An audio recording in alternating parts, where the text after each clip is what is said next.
Welcome back नाजरीन। अभी तक ये मामला हल नहीं हो पा रहा कि अमेरिका ने इस जंग में जाने का फैसला किस बुनियाद के ऊपर किया। सबसे पहले उनके सेक्रेटरी ऑफ स्टेट है मार्को रूबियो, उन्होंने कहा कि जी हमें इस जंग में लेके गया है Israeli government, Israeli prime minister. उनका बयान हम आपको सुनाते रहें। और उन्होंने कहा कि हमें खतरा था कि इजराइल के ऊपर अटैक होगा और उसके बाद फिर मामला आगे बढ़ेंगे। उसके बाद सदर ट्रंप के सामने जब ये मार्को रूबियो का बयान रखा गया कि जनाब अला आपके इंतहाई अहम मिनिस्टर जो हैं, फॉरेन मिनिस्टर साहब, वो ये कह रहे हैं कि जी आप जंग में आपको घसीट के ले गया है इसराइल, तो उसके ऊपर कहा नहीं नहीं हो सकता मैंने ये सारा इन्फ्लुएंस किया हो।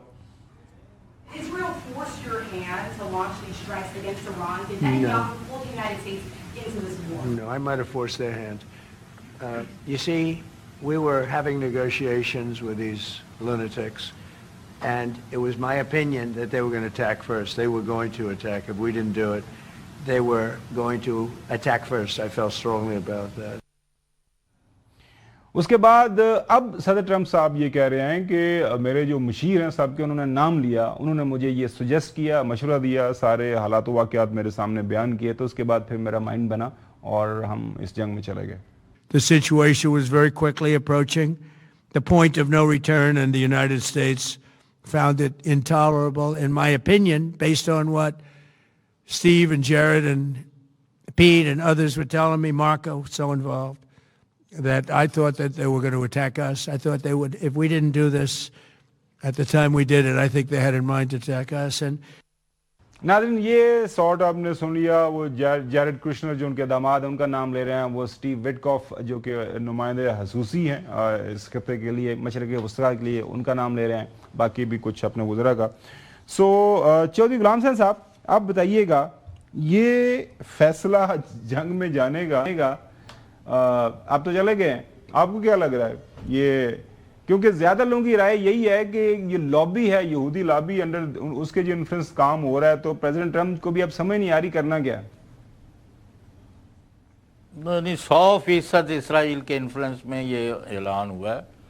और अमेरिकी जो अभी तक जो इतलात आ रही हैं कि अमेरिका की मसल्ह अफवाज के अक्सर बेशतर जो अहदेदार थे उन्होंने इसके ख़िलाफ़ एडवाइस की थी, और यानी कांग्रेस और सेनेट का तो छोड़ें, वो यानी हुकूमत भी इसके ऊपर यकसू नहीं थी और पेंटागन भी इसके लिए तैयार नहीं थी।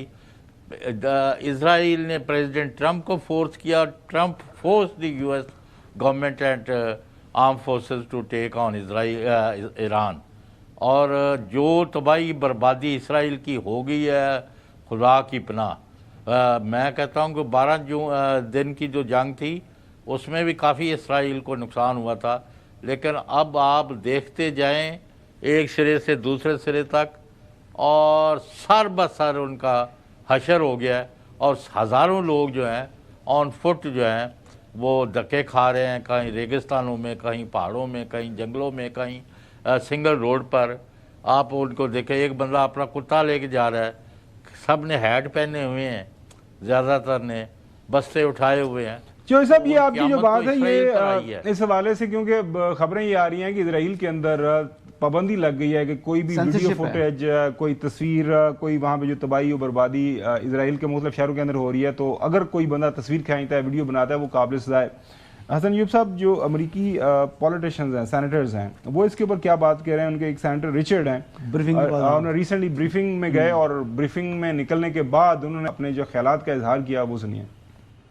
I emerged from this briefing as dissatisfied and angry, frankly, as I have from any past briefing in my 15 years in the Senate. I am left with more questions than answers, especially about the cost of the war. My questions have been unanswered, and I will demand answers because the American people deserve to know. And I guess I am most concerned about the threat to American lives of potentially deploying our sons and daughters on the ground in Iran. We seem to be on a path toward deploying American troops on the ground in Iran to accomplish any of the potential objectives here. And there is also, as disturbingly as anything else, the specter of active Russian aid to Iran putting in danger American lives. And China also may be assisting Iran. ये तो आपने सुन लिया। Abbas Araghchi साहब जो बयान दे रहे हैं वो कह रहे हैं कि बूट्स ऑन ग्राउंड का ये जिक्र कर रहे हैं तो हम बिल्कुल इसके लिए तैयार हैं। President Trump has not ruled out boots on the ground in Iran.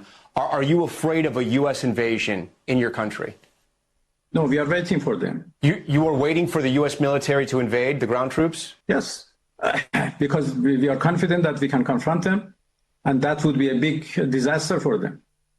Hasan यूब साहब, आप पाकिस्तान के चंद एक मेरे ख्याल बड़े कम हैं मुबसरीन में से हैं जो ये कह रहे हैं कि रजीम चेंज होगी और अमेरिका प्लानिंग के साथ आया, उन्होंने अमेरिका और इजराइल ने मिलकर प्लानिंग की और ये बिल्कुल अपने मकासद हासिल किए बगैर वापस नहीं जाएंगे। बूट्स ऑन ग्राउंड के बगैर ज्यादातर लोगों का ये ख्याल है ये मुमकिन नहीं हो पाएगा, तो आप कैसे इसको मुमकिन बना रहे हैं? सिविल वॉर, वो तो इस किस्म के हालात क्रिएट करेंगे, सिविल वॉर क्रिएट कर सकती है और काम हो सकते हैं। वो इकट्ठे हो गई है ईरानी कौम इकट्ठी हो गई है, आज इकट्ठी है ना।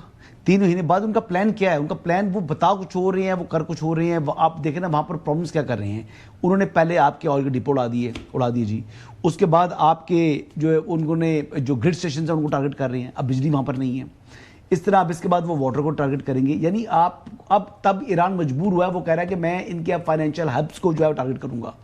वो इस किस्म के जो कल रात गुजरी है, अगर आप देख लें कि ईरान के ऊपर जिस तरह मुसलसल पूरी रात वो हमले करते रहे हैं, पासदाराने इनकलाब के भी कुछ लोग शहीद हुए हैं उसमें अच्छे लेवल के ऊपर। तो ये तो बातें फिर बाद में नाम सामने आते हैं कौन कौन शहीद हो गया, लेकिन पहले दिन ही मैं कह रहा हूँ ना, कौम का जो वालिद था, कौम का जो बाप था, उसको उन्होंने शहीद कर दिया था। नॉमिनेशन हो गया नए बाप की नॉमिनेशन हो गई है, लेकिन बात ये है कि ने वेलकम भी किया है बड़े। वो जो नया बाप है ना, वो उसका भी बाप था। चले जो नया बाप है उसका भी बाप था, जो शहीद हुआ बड़ा कीमती आदमी था। क्या बनता है, लेकिन अमेरिका बजाते खुद जो है रजीम चेंज के हवाले से वो बिल्कुल स्केप्टिकल है, उसको वो गैर यकीनी हालत का शिकार है कि मुमकिन नहीं हो पाई रही, होनी होती तो हो चुकी होती। लेकिन ज़ाहिर हसन यूब साहब की अपनी राय है। कल आपसे दोबारा मुलाकात होगी, इजाज़त दीजिएगा, अल्लाह हाफ़िज़।